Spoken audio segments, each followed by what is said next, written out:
Hello नमस्कार, कशा आहात सर्वजण. सर्वांना सर्वप्रथम श्री स्वामी समर्थ.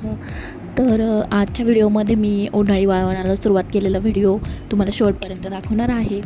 तर नक्की पहा की मी कसं उन्हाळी वाळवण करते ते. तर गौरी आणि आमच्या शेजारीच राहणारी पलक, गौरीची फ्रेंड आहे ती. तर मी करत होते तर ती म्हटली काकू मी पण करू लागते, मलाही आवडतं. म्हटलं चल ठीक आहे कर तू. तर बटाट्याची किस वगैरे मी रात्रीच करून ठेवले होते आणि सकाळी खूप घाई होती कारण मला एका दिवशी 2 पदार्थ करायचे होते. तर मी रात्रीच करून ठेवलं ते. तर किस वगैरे करून घेतलं, सकाळी शिजवून घेतलं छानपैकी. जास्त पण नाही शिजवायचं, काय होतं कारण तळलं का ते पटकन जळतं.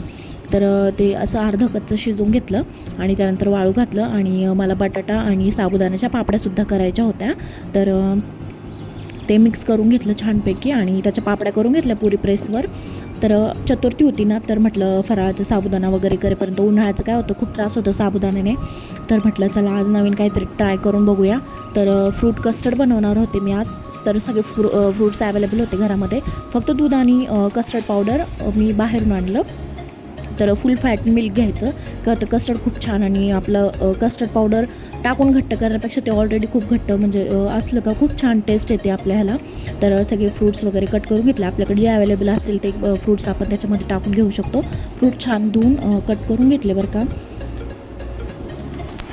तर मला काही काळे द्राक्ष भेटले नाही, तर जे होते त्याच्यामध्येच मी ॲडजस्ट करून घेतलं. तर द्राक्ष वगैरे कट करून घेतले आणि चिकूची साल मी आपलं बटाटे सोलायचं सोलर आहे ना त्याने सोलून घेतले. कारण का मग ती साल काढायला खूप त्रास होतो आणि सगळं चिकूचं असं चेंदारेंदा होतो. तर म्हटलं चला आज नवीन काहीतरी हॅक ट्राय करून बघूया. तर खरंच तो झालं बरं का. मी वेगळीच एक आयडिया आज ट्राय करून पाहिली, तर ती वर्क झाली. तर बघू शकता तुम्ही, खूप सोपं आहे बरं का. फक्त जास्त पिकलेलं चिक्कू नको आहे, म्हणजे एकदम असं बिलबिला. हे एकदम नॉर्मल आणि मीडियममध्ये चिक्कू होते आणि खूप गोड होते बरं का हे चिक्कू. तर 1-2 दिवस अगोदरच आणून ठेवले ते चिक्कू आणि मी पिकायला ठेवले होते. तर एकदम नॉर्मल पिकल्यानंतर ते मी वापरले आपल्या कस्टर्डसाठी. तर कस्टर्ड पावडर मी म्हणजे 1 वाटी थंड दूध घेतलं होतं, त्यामध्ये मिक्स करायची. कारण काय होतं, गरम दुधामध्ये घातलं की त्याच्या गिठोळ्या राहतात आणि ते व्यवस्थित मिक्स नाही होत त्याच्यामध्ये.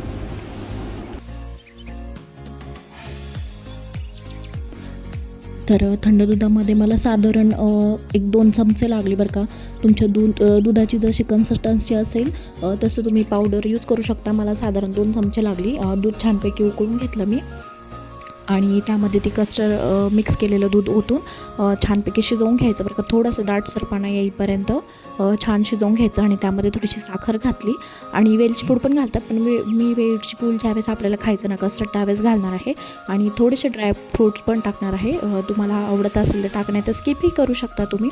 तर बघू शकता तुम्ही दूध खूप छान आपलं असं घट्टसर झालं आहे. तर मी मोठ्या पातेल्यामध्ये ते काढून घेतलं आणि थंड करून घेतलं होतं बरं का. मी फ्रीजमध्ये ठेवलं होतं जरा वेळ ते. आणि त्यानंतर त्याच्यामध्ये फ्रूट्स ॲड केले आणि पुन्हा एकदा 10-15 मिनटासाठी फ्रीजचं टेम्परेचर जास्त करून ते फ्रीजमध्ये ठेवलं होतं, जेणेकरून आपल्याला ते पटकन खाता येईल. कारण अगोदरच खूप भूक लागली होती बरं का. कारण एवढं सगळं केलं ना सकाळी आणि घरातलं काम वगैरे स्वयंपाक, तर खूप थकल्यासारखं झालं होतं. तर कस्टर्ड वगैरे खाल्लं आणि मस्तपैकी दुपारी आराम केला. तर दालचिनीमध्ये वेलची पूड मी तुम्हाला आवडत असेल टाकण्यातच स्किप करू शकता, पण टेस्ट खूप छान येते त्याने. एकदा ट्राय नक्की करून बघा तुम्ही. तर रेडी होतं आहे फ्रूट कस्टर्ड खाण्यासाठी. तर आराम वगैरे केला आणि गोलू झोपेतनं उठला आणि म्हटलं मम्मी माझं खूप पोट दुखतं आहे आणि त्याची पाठही दुखत होती. तर म्हटलं चला दवाखान्यात नेऊ, कारण दुसऱ्या दिवशी त्याचे एक्झाम होते. तर त्या दवाखान्यात नेलं. घरी आले आणि मला होता उपवास, त्या दिवशी चतुर्थी होती ना. तर घरी आले, मोदक वगैरे बनवले, बटाट्याची छान रस्सा भाजी बनवली. तर कसा होता माझा व्हिडिओ आवडला असेल तर एक लाईक नक्की करा. चॅनलवर नवीन असाल तर चॅनलला सबस्क्राईब करा. भेटूया अशाच एक नवीन छानशा व्हिडिओमध्ये. तोपर्यंत बाय. सर्वांना श्री स्वामी समर्थ.